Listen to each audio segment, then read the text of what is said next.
Hello guys, welcome back to my channel. The assassination of Shinzo Abe on July 8, 2022 was a moment that sent shockwaves not just through Japan, but across the entire world. It was an event that shattered a nation's deep-seated sense of peace and security. How could this happen in a country famous for its safety and strict gun laws?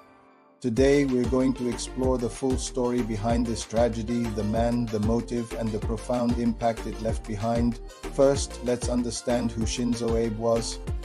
Born in 1954 into a prominent political family, Abe became Japan's longest-serving prime minister, holding office from 2006 to 2007 and again from 2012 to 2020. He was a towering figure in modern Japanese history. Economically, he was known for Abenomics, a bold strategy of monetary easing, fiscal stimulus, and structural reforms aimed at revitalizing Japan's stagnant economy. On the world stage, Abe was a proactive diplomat. He worked tirelessly to strengthen the Japan-US alliance and championed the concept of a free and open Indo-Pacific. Domestically, he was a conservative nationalist who pushed to reinterpret Japan's post-war pacifist constitution, arguing that the nation needed to play a more active role in its own defense, even after resigning. In 2020, due to health issues, Abe remained an incredibly influential voice in politics, actively campaigning for his party, the Liberal Democratic Party, or LDP. His public visibility was a key factor on that fateful day. To grasp the true shock of the assassination, you have to understand the context of modern Japan. Japan is globally recognized for its incredibly low rates of violent crime, especially gun violence. Firearms are almost impossible for ordinary citizens to obtain legally. The country prides itself on its public safety. Political assassinations were something most Japanese people considered a relic of a distant, turbulent past. This sense of security was a core part of the national identity, which made what happened next all the more unthinkable. On July 8, 2022, Shinzo Abe was in the city of Nara, delivering a campaign speech for a local LDP candidate. It was a typical scene in Japanese politics, an open-air event with the speaker close to the public. As Abe spoke, a man approached him from behind. Two loud bangs echoed through the square. The attacker had fired a crude, homemade firearm. Abe collapsed, bleeding profusely. He was airlifted to a hospital, but despite desperate efforts to save him, he died from massive blood loss. The world watched in disbelief. The man who had led Japan for nearly a decade was gone. The assassin was quickly apprehended at the scene. He was identified as Tetsuya Yamagami, a 41-year-old former member of Japan's maritime self-defense force. He acted alone, using a weapon he had built himself from simple materials like pipes and wood. As the investigation unfolded, the motive became clear, and it was not what many initially assumed. This was not an act of political ideology. Yamagami didn't kill Abe because he disagreed with Abenomics or constitutional reform. His motive was deeply personal and rooted in a family tragedy.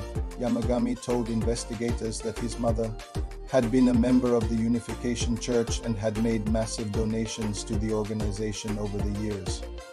These donations, he claimed, bankrupted his family, destroyed his childhood, and ruined his life. So why target Shinzo Abe?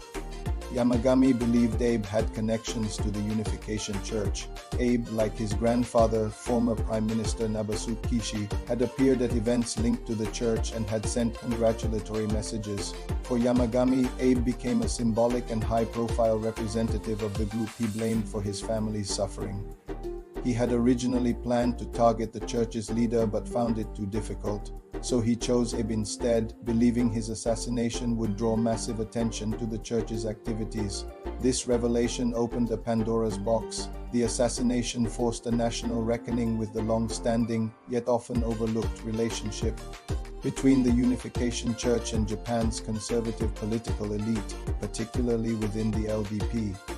For decades, the church provided organized votes and volunteers for politicians in exchange for legitimacy and access.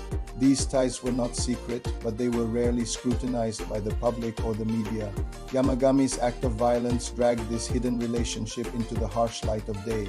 The attack also raised serious questions. About security, how could an assassin get so close to a former prime minister? Several factors contributed to the failure. Japan's low-threat environment had bred a sense of complacency.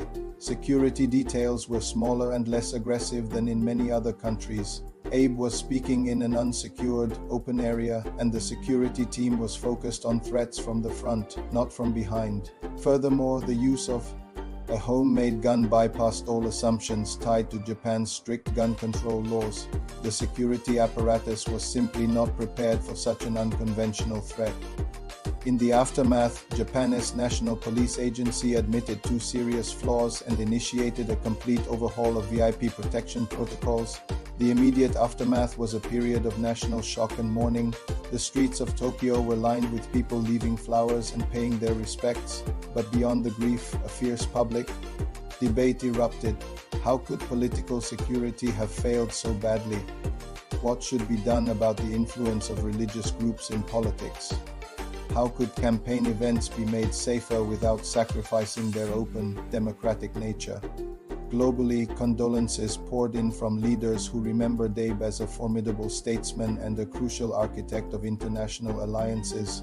His state funeral, however, became a point of controversy within Japan, with protests highlighting public division over his political legacy and the cost of the event in the years since Abe's death has brought about significant changes.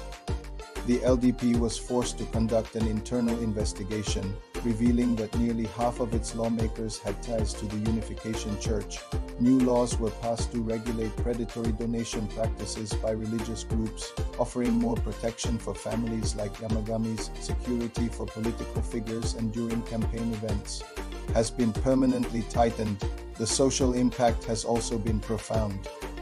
The assassination sparked widespread discussions about issues that often stay in the shadows: mental health support for people from troubled backgrounds, the need for greater political transparency, and the dangers of religious exploitation. Looking back, the assassination of Shinzo Abe was a tragedy born from a unique and devastating intersection of factors. It wasn't a sign of widespread political instability in Japan. Instead, it was the result of a deeply personal grievance colliding with public symbolism. It exposed how decades of unexamined ties between politics and religion could have unforeseen consequences, and how a nation's sense of security can be shattered by a single, unconventional act. Shinzo Abe's legacy is complex, but his death added a tragic and final chapter. It ended Japan's post-war era of perceived immunity from political violence and forced the nation into a period of difficult self-reflection. The way Japan views politics, religion, and its own security has been forever altered. Thank you for watching. If you found this analysis insightful, please like this video and subscribe to my channel for more deep dives into the events that shape our world. We'll see you next time.